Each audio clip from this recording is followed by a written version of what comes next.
मुअज़्ज़ज़ ख़वातीन व हज़रात, इस तरह की प्यारी प्यारी वीडियो देखने के लिए हमारे चैनल को सब्सक्राइब करें और बेल के आइकॉन को दबाएं ताकि आपको हमारी वीडियो सबसे पहले मिलती रहे।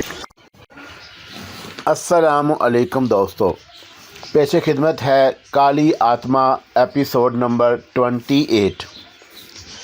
बनिए का घर वाकई बहुत मजबूत था और उस पर पहरा लगा हुआ था। सनाका ने चारों तरफ एक चक्कर लगाया। एक जगह उसे एक बड़ी सी खिड़की नजर आई, लेकिन यह भी इतनी बुलंदी पर थी कि उस तक पहुंचना नामुमकिन था। चंद लम्हात सोचते रहने के बाद उसने एक चक्कर फिर उस मकान पर लगाया। उसे ऐसी नालियां नजर आईं जो उसके लिए कार आमद हो सकती थी। उसने आहिस्ता से हरिदास से कहा, हरिदास जी, आप इस खिड़की के नीचे खड़े रहें। वो जो बरगद का दरख्त नज़र आ रहा है ना, पहले आप उसकी जड़ में जा बैठें और खामोशी से वहाँ बैठे रहें। मैं इस खिड़की से सामान फेंकूँगा, आप उसे समेटते रहें और बांध लें। लेकिन तुम घर में दाखिल कैसे होगे? कोशिश करता हूँ, बस जैसा मैं कह रहा हूँ आप वैसा ही करें, सनाका ने कहा और हरिदास ने गर्दन हिला दी। फिर वह बरगद के दरख्त के नीचे जा बैठा। सनाका उसे वहाँ छोड़कर वहाँ से चल पड़ा और जब हरिदास की निगाहों से उजल हो गया तो वो एक दीवार के करीब पहुंचकर खड़ा हो गया। उसका बदन तहलील होने लगा था। चंद ही लम्हात के बाद वो सांप की सूरत इख्तियार कर गया और दीवार के सहारे डिंगता हुआ एक बड़ी नाली के पास पहुंच गया। नाली से अंदर दाखिल होना भला उसके लिए क्या मुश्किल था। अंदर दीवारों का अहाता था और उसके बाद वो इमारत में बनिया रहता था जिसमें उसमें दाखिल होना भला उसके लिए क्या मुश्किल था। एक और सुराग से अंदर दाखिल होकर सनाका ने अपना रूप तब्दील किया और इंसानी सूरत में आ गया। अंदर खामोशी फैली हुई थी। कुछ कमरों से रोशनियां झांक रही थी, लेकिन ये रात की मध्यम रोशनियां थी। हरिदास ने तिजोरियों वगैरह के बारे में सनाका को जो कुछ बताया था, सनाका भी पूरी तरह उस पर अमल कर रहा था। तिजोरी तलाश करने में उसे बहुत ज़्यादा दिक्कत नहीं हुई। बेशक इंतहाई अंदरूनी कमरों में थी, लेकिन सनाका उन तक पहुंचने में कामयाब हो गया। उसे अंदाज़ा हो गया था कि अब उसे किस तरह का काम करना है। अगर कोई ख़तरा महसूस हो तो अपने बदन को सांप के बदन में तब्दील कर लेना उसके लिए कोई मुश्किल काम नहीं था, और उसके बाद ज़ाहिर है कि लोग उसे तलाश करते ही रह जाएंगे। तिजोरी का दरवाज़ा खोलकर उसने अंदर देखा। सोने के जेवरात, नोटों के अंबार लगे हुए थे। सोने के सिक्कों का वहाँ काफ़ी ज़ख़ीरा था। सनाका ने ये सारी चीज़ें उसमें निकाल लीं और निकालने के बाद उन्हें अच्छी तरह कपड़े में बांधा और फिर एहतियात से वहाँ से वापस चल पड़ा। अब उसे उस खिड़की की तलाश थी जिसके पीछे हरिदास मौजूद था। खिड़की की तलाश के सिलसिले में उसे काफ़ी मेहनत करना पड़ी। कई जगह उसे छुपना पड़ा था, लेकिन वो एक माहिर चोर की मानद अपना काम अंजाम दे रहा था। यहाँ तक कि उसे वो खिड़की मिल गई। खिड़की का दरवाज़ा बंद था। उसने दरवाज़ा खोला और फिर बाहर झांकने लगा। बरगद के दरख्त के नीचे उसे हरिदास बैठा हुआ नज़र आ गया था। जेवरात, सोने के सिक्कों और नोटों की पोटली हरिदास तक फेंकने में उसे कोई दिक्कत नहीं हुई। हरिदास उसके नज़दीक आकर पोटली गिरी तो वो उछल कर खड़ा हो गया और उसने खौफज़दा निगाहों से खिड़की की तरफ देखा। उसे एक धुंधला सा साया नज़र आया जो सनाका के अलावा और किसी का नहीं था। हरिदास ने जल्दी से वो पोटलियाँ समेट लीं। सनाका ने खिड़की बंद कर दी थी और अब उसके बाद उसे बाहर आना था। घर के मकीनों को अभी तक उस खौफनाक वारदात का इल्म नहीं हो सका था जिसमें बेशुमार रुपए और जेवरात चोरी हो गए थे। सनाका वहाँ से निकला। बाहर जाने का और कोई रास्ता नहीं था, लेकिन उसने अपने बदन को सांप के बदन में तब्दील किया और उस नाली से बाहर निकल आया जिससे अंदर दाखिल हुआ था। थोड़ी दूर रेंगने के बाद उसने फिर इंसानी सूरत इख्तियार कर ली और हरिदास के पास पहुंच गया। हरिदास पर नीम मदहोशी किसी कैफियत थी। उसने एक पोटली खोली थी और जिसमें नोटों की गुड्डियाँ भरी हुई थीं।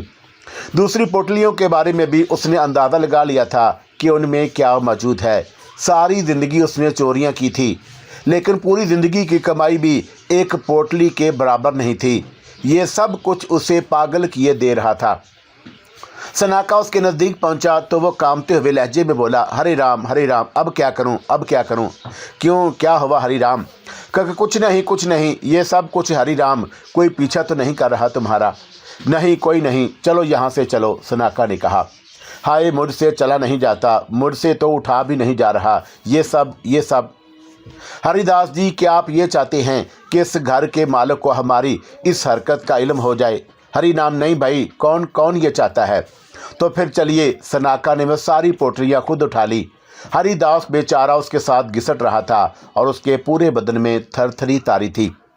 ये सब कुछ उसके वहमो गुमान में भी नहीं था, ये सब कुछ उसके लिए नाकाबिले यकीन था। ना जाने किस तरह हाँफता कांपता वह अपने घर पहुंचा और घर में जाकर बिस्तर पर गिर पड़ा। गंगा देवी सो गई थी। यही कैफियत लड़कियों की भी थी। किसी को यह अंदाजा नहीं हो सका कि ये दोनों क्या करके आए हैं।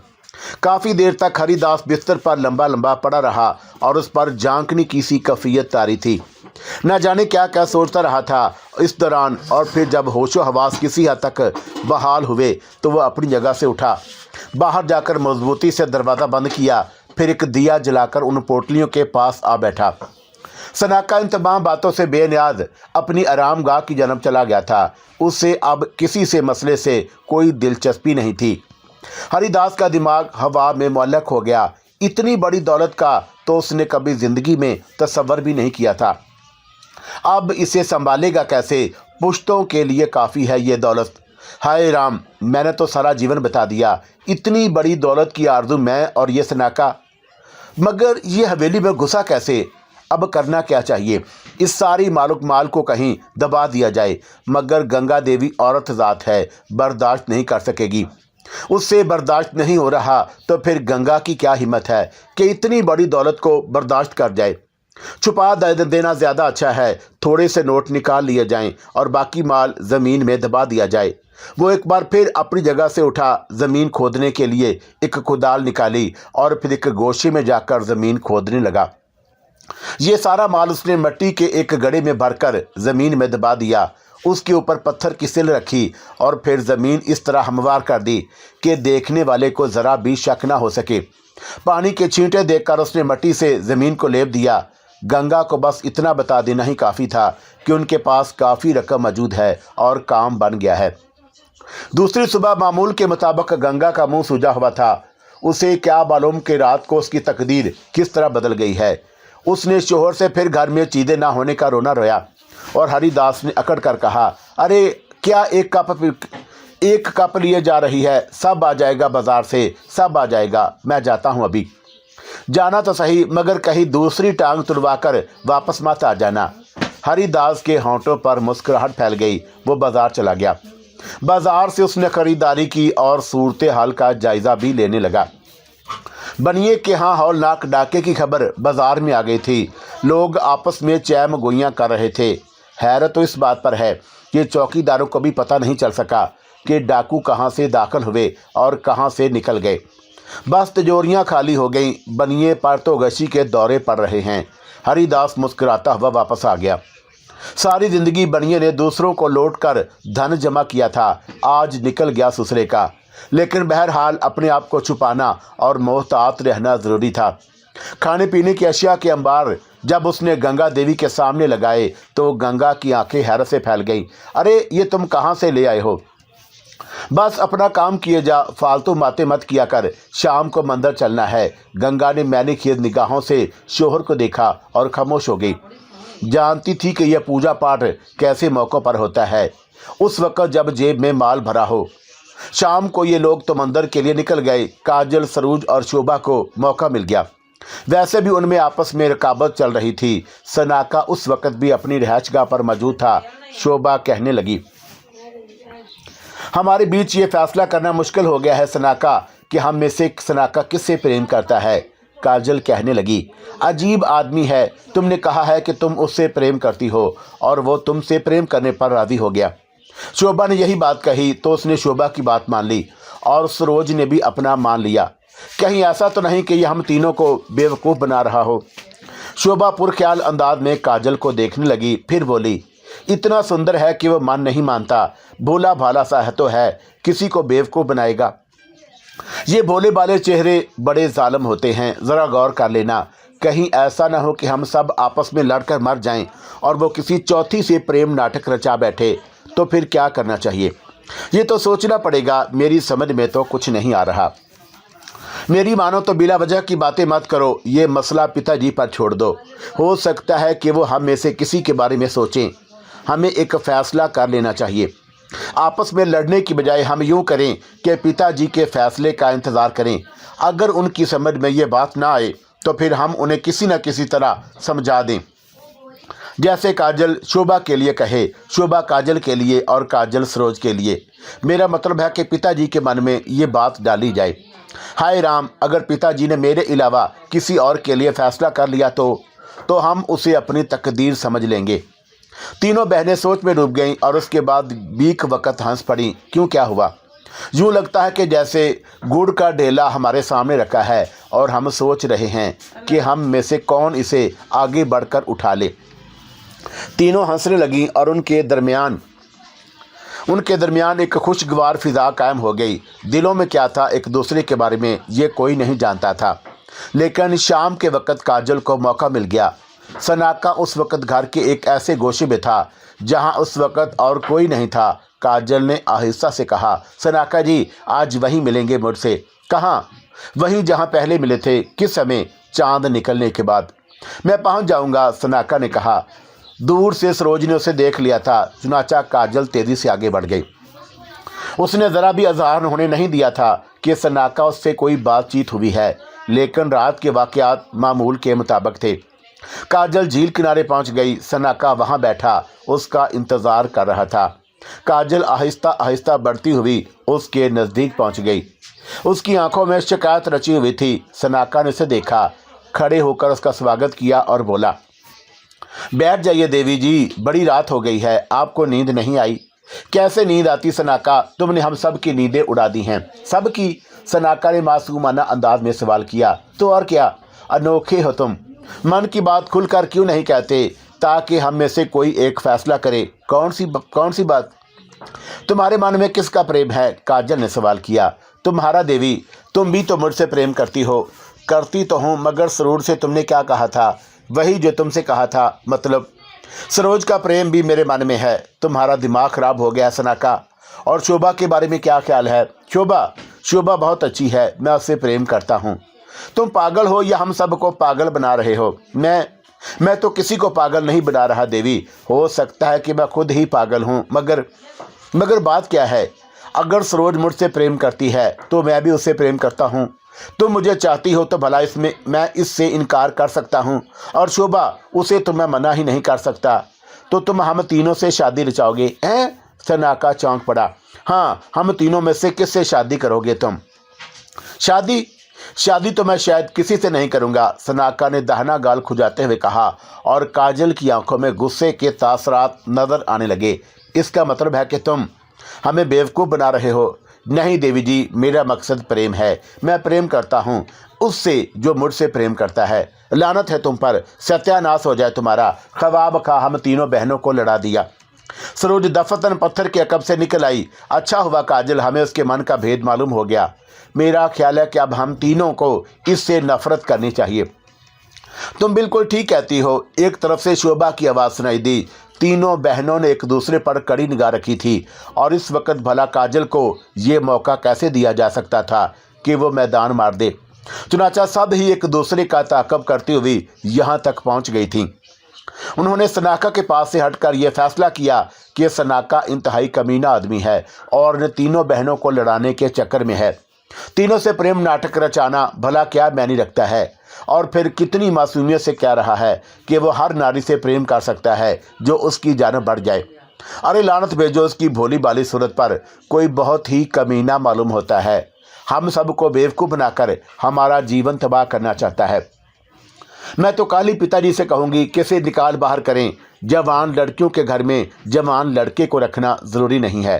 ठीक है, हम भी यही बात कहेंगे, मगर बात तो सुनो। पिताजी तो उसे बहुत चाहते हैं, हम उससे किसी और तरह बदला लें। तुम चिंता मत करो, मैं कोई ऐसी तरकीब सोचूंगी कि इसका दिमाग दुरुस्त हो जाए। पता नहीं क्या समझता है अपने आप को, राजा अंदर कहीं का। तीनों बहनें सनाका को कोसती हुई बाहर आ गईं और सनाका हैरत से पत्थर पर बैठा सोचता रहा कि क्या उससे कोई गलती हो गई है। पुलिस आई, घर घर तलाशी हुई, हर तरह की मालूमात हासिल हुई, लेकिन पुलिस पता नहीं लगा सकी थी कि पहरेदारों की मौजूदगी में चोर घर में कहां से दाखिल हुआ, कैसे उसने तिजोरियां खोली और तमाम दौलत ले उड़ा। मामूली बात नहीं थी। 2-4 दिन हंगामे रहे और उसके बाद पुलिस नाकाम लौट गई। बनिया लूट गया था, लेकिन लूटने वाला भी आराम की नींद नहीं सो पा रहा था। सनाका को तो ये सब कुछ भूल गया था। काजल, सरोज और शोभा उसे अपने जाल में फंसाए हुए थी। अब वो तीनों उससे नाराज हो गई थी और उसकी तरफ तवज्जो नहीं देती थी। आपस में बड़ा एका हो गया था। एक दूसरे से सनाका की बुराइयां ही करती रहती थी, मगर क्या करती। हरिदास सनाका के पांव धो धो कर पी रहा था। उसकी जुबान पर हर वक्त सनाका सनाका ही रहता था। चुनाचा उनकी हिम्मत नहीं हुई कि वो सनाका के खिलाफ कोई कार्रवाई कर सकती। हरिदास की बुरी हालत थी। एक रात भी ठीक से ना सो पाया था। हर चीज़ के बारे में मालूमात हासिल करता रहता था। उसके घर की भी तलाशी हुई थी। पुलिस वाले आए थे और सरसरी तौर पर पूछताछ करके चले गए थे। किसी को गुमान भी नहीं था कि लंगड़ा हरिदास कोई ऐसी वारदात भी कर सकता है। लेकिन हरिदास सोच रहा था कि जो दौलत उसके कब्जे में आ गई है, उस बस्ती में रहकर उसे खर्च नहीं कर पाएगा और इसी तरह मामूली सी जिंदगी गुजारना पड़ेगी, चाहे उसके बाद जिंदगी में चोरी करने की जरूरत पेश ना आए। दौलत हाथ आई थी तो उसका इस्तेमाल भी जरूरी था। उसकी हिम्मत नहीं हुई थी कि दोबारा उस दौलत को ज़मीन से निकाल कर देखे, हालांकि उसका दिल बहुत चाहता था। काफ़ी दिन गुजर गए। खाने पीने की अब कोई परेशानी नहीं थी। गंगा देवी को उसने बहुत दौलत नहीं दी थी, लेकिन गंगा को जब कभी ज़रूरत पेश आती तो वह उसके आगे ढेर लगा देता। और इन दिनों गंगा खुद हैरान रह गई थी। कई बार उसने हरिदास से पूछा कि क्या उसके हाथ पारस बूटी लग गई है जो दौलत बना रहा है। हरिदास ऐसे मौक़ों पर हंसकर खामोश हो जाता था। गंगा औरत थी, अगर उसके दिल की बात बता देता तो फंसवाने वाली वही होती और उसके अलावा और कोई ना होता। फिर हरिदास ने एक प्रोग्राम बनाया। इस बस्ती में रहकर उसे जीवन गुजारने से क्या फ़ायदा, अब नए जहान देखने चाहिए। और इस फैसले के तहत उसने और भी बहुत से फैसले कर लिए। फिर उस रात गंगा से बोला, गंगा तुम्हें अपनी बहन से मिलने नहीं गई बहुत दिन से, तुम्हें मेरी बहन कैसे याद आ गई। गंगा ने मुश्तबा निगाहों से हरिदास को देखते हुए कहा, कुछ नहीं री, पिछली रात तो सोते में उसका नाम ले रही थी। कब, किस समय? मैंने कोई सपना देखा होगा। गंगा झांसे में आ गई। मुझे बड़ा रहम आया था तुझ पर। तू ऐसा कर के तीनों लड़कियों को लेकर शहर चली जा, अपनी बहन के घर, वहाँ कुछ दिन रहा। ऐसे कह रहे हो जैसे शहर जाना आसान काम है। पैसों की भी ज़रूरत पड़ेगी वहाँ जाने में, और फिर इतने दिन के बाद बहन के घर जाऊंगी तो कुछ लेकर जाना होगा। तो उसकी चिंता क्यों करती है गंगा? जब मैंने तेरे साथ फेरे लिए हैं तो फिर ये सारी जिम्मेदारियां भी मैं ही उठाऊंगा। एक बात बताओ हरिदास, भगवान के लिए एक बात बता दो, तुम्हारे पास ये पैसे कहाँ से आए? उस रात जो तुम गए थे तो उसके बाद से फिर आज तक पैसों की कभी कमी ही नहीं हुई। क्यों, क्या हाथ लग गया तुम्हारे? गंगा, बेकार बातें करने से कुछ फ़ायदा हासिल होता है तुझे? अरे मर्दों का काम यही है, कमा कर लाएं और औरतों को खिलाएं। तू इन बातों की चिंता क्यों करती है? बोल, बहन के हाथ जाना चाहती है या नहीं? दिल तो बहुत चाहता है, पर जब भी दिल चाहता है यही सोच कर खामोश हो जाती हूँ कि घर में खाने को तो है नहीं और हम चले जाएं शहर। तू उसकी चिंता मत कर, बस तैयारियां कर। मैं तुझे इतने पैसे दूंगा कि तू आराम से वक्त बिता सके। अपनी बहन की तरफ चली जा, चंद रोज़ के बाद मैं वहीं आकर तुझसे मिलूंगा। गंगा खुशी से फूली न समाई और उसने काजल, सरोज और शोभा को भी ये खुशखबरी सुनाई और तीनों लड़कियों की नींदें हराम हो गईं। तैयारियां हो गईं। हरिदास ने यक्का किया और गंगा को उसकी बहन के यहाँ पहुँचाने का बंदोबस्त कर दिया। जाते वक्त उसने गंगा को अच्छी खासी रकम भी दे दी, जिसे देखकर गंगा की आंखें हैरत से फैल गईं। ये सब खर्च कर शहर जाकर अपने कपड़े बनवाना, बच्चियों के लिए कपड़े बनवाना। और सुन, रुपए पैसे की चिंता मत करना, कम हो गए तो मैं और ले आऊँगा। गंगा ने गर्दन हिला दी। हरिदास उस वक़्त उसे भगवान महसूस हो रहा था। गंगा चली गई। हरिदास और सनाका घर में तन्हा रह गए। तब हरिदास ने सनाका से कहा, सनाका, तुमने कभी उस दौलत के बारे में सोचा जो हमने बनिए के घर से हासिल की थी? मैंने कभी नहीं सोचा हरिदास जी, मैं उसके बारे में क्यों सोचूं? अरे पगले, इतनी बड़ी दौलत है वो कि तुम ऐश का जीवन बिता सकते हो। मेरी राय मानो तो एक काम करें। क्या हरिदास? सनाका ने पूछा। चलो यहाँ से चलते हैं। गंगा को इसीलिए मैंने उसकी बहन के यहाँ भेज दिया है कि हमें अपना काम करने में आसानी हो। हम यहाँ से एक बड़े शहर चलते हैं, वहाँ पहुँचकर अपने लिए नया घर खरीदेंगे और फिर नए जीवन का आगाज़ करेंगे। जैसा आपका दिल चाहे हरिदास जी, मैं क्या कह सकता हूँ? तुम्हें एतराज़ तो नहीं? नहीं, मुझे किसी बात पर एतराज़ नहीं है, सनाका ने जवाब दिया। तो फिर तैयारियां कर लो, कल ही रात हम यहाँ से निकल चलेंगे। सनाका ने गर्दन हिला दी थी। दूसरी रात हरिदास ने ज़मीन से वह तमाम चीज़ें खोद निकालीं जो उसने ज़मीन में गाड़ी थीं। उन्हें मजबूत थैलों में बंद किया। थैले इत्मीनान से अपने बदन से बांधे और उसके बाद सनाका के साथ बस्ती से निकल आया। रात का वक्त था। बस्ती में कुत्ते भौंक रहे थे और हरिदास अपनी एक नई दुनिया की तरफ सफ़र कर रहा था। उसने यक्का भी नहीं किया था और पैदल ही चल पड़ा था। हालांकि टांग की वजह से चलते हुए उसे काफ़ी तकलीफ हो रही थी, लेकिन अगर यक्का करता तो यक्का वाला ये बता सकता था कि यक्का कहाँ गया है, और वो ये नहीं चाहता था कि अपने पीछे कोई निशान छोड़े। ये फासला रात भर में तय हो सका था और उसके बाद वो एक ऐसी जगह पहुंच गए जहां रेलवे स्टेशन था, और फिर जो पहली रेल आई उसमें बैठ गए। सनाका को इस बात पर कोई एतराज़ नहीं था कि हरिदास उसे कहाँ ले जा रहा है। उसकी अपनी कोई मंजिल नहीं थी, बस देश वेश भटकना उसकी तकदीर में लिखा गया था और वो तकदीर का लिखा पूरा कर रहा था। ट्रेन सफ़र करती रही और जब उसकी आखिरी मंजिल आई तभी ये दोनों नीचे उतरे। उन्होंने टिकट वगैरह खरीद लिए थे, पैसों की कोई कमी नहीं थी। हरिदास ने कुछ करेंसी अपने पास बाहर रखी थी ताकि अखराजात में काम आ सके। वो चालाक आदमी था। चालाक ना होता तो चोरी जैसा काम कैसे कर सकता था। शहर में आकर उसने एक सराय तलाश की और उसमें क़याम किया। ये सराय एक छोटा सा होटल थी। हरिदास ने इतना बड़ा शहर खुद भी नहीं देखा था, जबकि सनाका के लिए शहर अजनबी था। सराय में रहकर हरिदास ने अपने दूसरे कामों का आगाज़ किया। बड़े एहतियात से सारे काम करने थे। सनाका के लिए उसने नए लिबास खरीदे, अपने लिए भी खरीदे और अपना हुलिया बिल्कुल तब्दील कर लिया। उसके बाद उसने किसी उम्दा से मकान की तलाश शुरू कर दी। शहर में इस तरह के बहुत से ज़राए थे, चुनाचे हरिदास को एक खूबसूरत मकान जो इंतहाई आलीशान था माकूल रकम के इवज़ मिल गया, और ये रकम हरिदास ने नकद अदा कर दी। नया घर नई उमंगों और नए ख्वाबों का अमीन था। हरिदास उसे सजाने में मसरूफ़ हो गया। सनाका सिर्फ वो करता जो हरिदास कहता था। घर खूब सज गया और उसमें एक दौलतमंद आदमी की शान नज़र आने लगी। हरिदास फूला नहीं समा रहा था। अभी खर्च ही क्या हुआ था उस दौलत का जो उसके पास मौजूद थी। 1/100 हिस्सा भी खर्च नहीं हुआ था। चुनाचा हरिदास मुतमिन था। बनिए को उसने तलाश करके अपनी दुनिया आबाद कर ली थी। जब ये मकान अच्छी तरह सज गया तो फिर एक दिन उसने सनाका से कहा, सनाका जी, अब तुम कहो तो मैं गंगा और बच्चियों को यहाँ ले आऊँ, जैसे आप पसंद करें। अव्वल तो तुम्हारी इस आदत पर मुझे बहुत गुस्सा आता है सनाका। मैं तुम्हें अपने बेटों की तरह मानता हूँ, लेकिन तुम मुझे किसी मसले में कोई राय ही नहीं दे सकते। महाराज, मैं राय देने के काबिल नहीं हूँ। जो कुछ आपका मन चाहे कीजिए। अच्छा भाई, अच्छा, हम तुम्हें परेशान नहीं करेंगे। तुमने तो हमारा जीवन ही बदल दिया है। मैं चलता हूँ। हरिदास सनाका को वहाँ छोड़कर कुछ हदायतें देकर चल पड़ा। अब उसका रुख उसी तरफ था जहाँ गंगा की बहन रहती थी।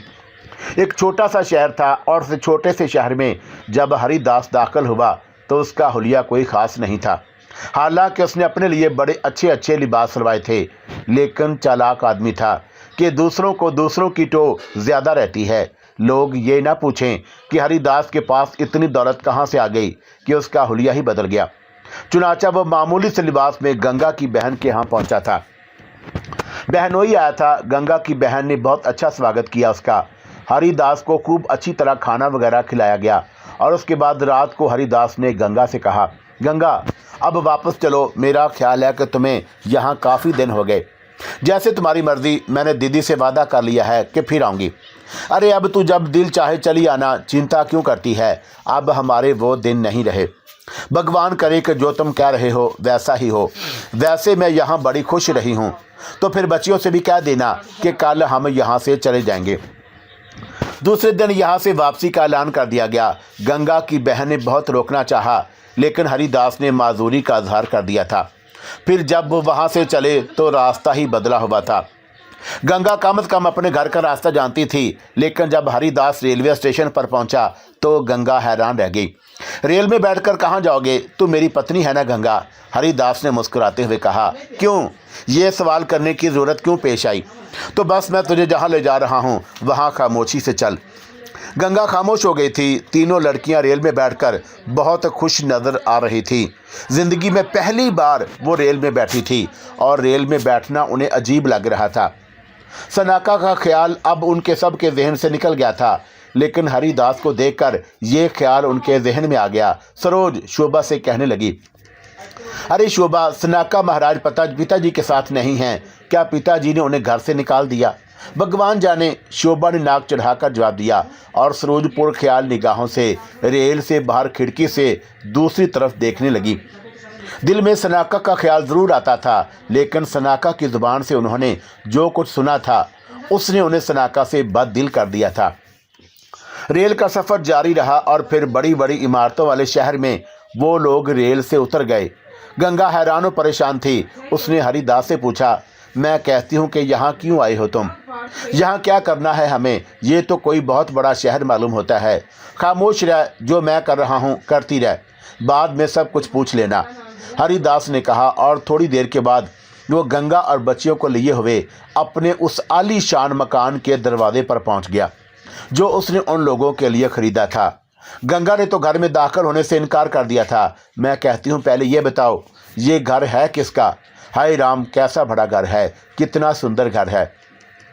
तू अंदर चल, फजूल बातों से परहेज कर, हरिदास बोला और गंगा डरती झिझकती अंदर दाखिल हो गई।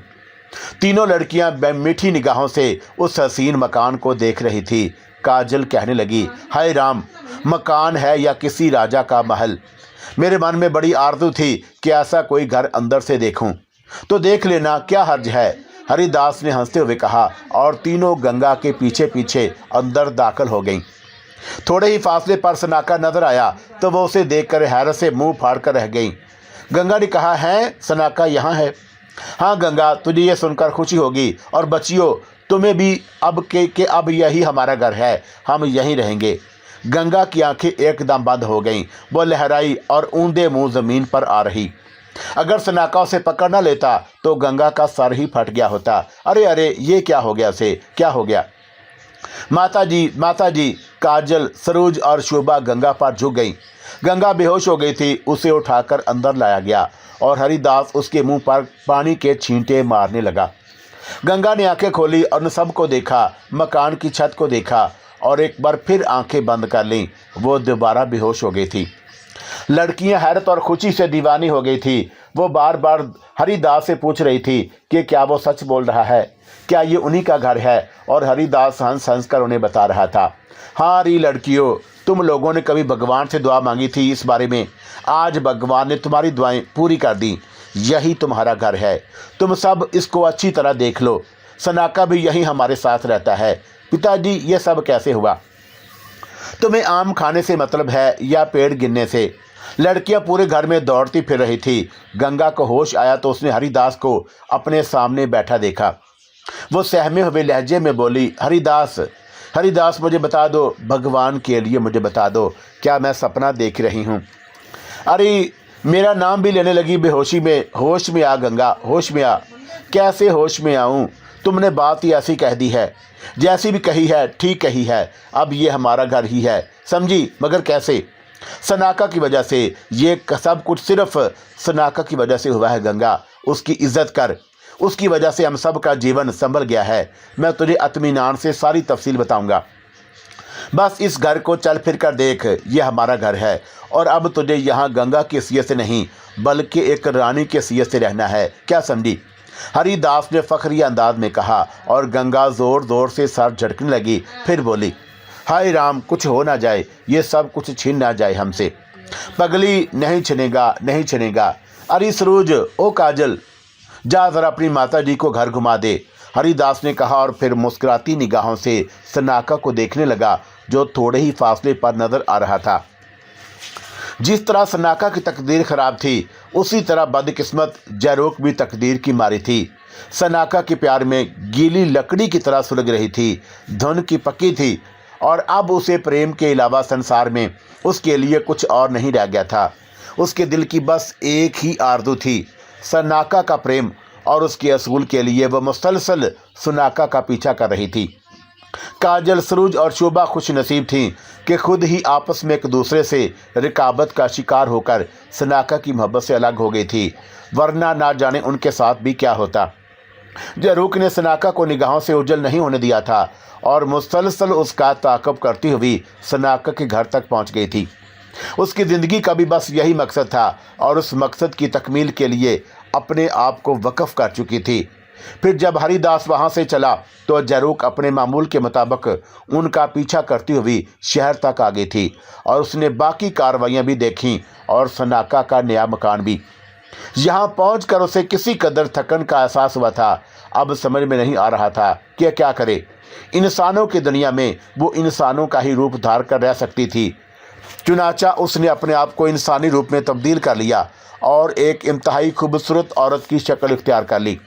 लेकिन उसके पास कोई ठिकाना नहीं था, कोई ऐसी जगह नहीं थी उसके पास कि वो जहाँ क़याम कर सके।